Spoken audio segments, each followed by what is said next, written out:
করে, আমাদের উস্তাদরা 30 বছর ওয়াজ করে, আমাদের দাদা উস্তাদরা 60 বছর ওয়াজ করে আপনাকে ফজরের আজানের সময় তুলতে পারে নাই, কিন্তু আপনাকে নেইমার তুলে ফেলেছে।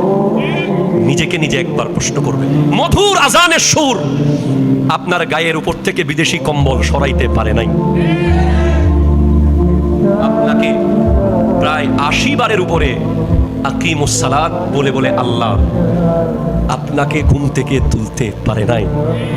আর একজন ইহুদির ছেলে, একজন খ্রিস্টানের ছেলে আপনার ভিতরে এমন ভাবে ভর করেছে, তার পায়ের লাথি দেখার জন্য আপনি পুরো রাত তো ঘুমান নাই, বরং রাতের 3টা বাজে উঠে বসে আছেন।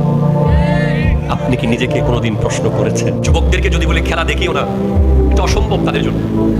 শুধু আমি এতটুকু বলবো, এমন উন্মাদনা করবেন না, এমন লম্ফঝম্ফ করবেন না এই মাসে, কারণ এটা হলো কারবালার মাস, এটা তামাশার মাস নয়। এর মধ্যে আবার এমন শায়েকও আছে যারা ফুটবলকে সাপোর্ট করে তরুণদের পক্ষে চলে গেছে।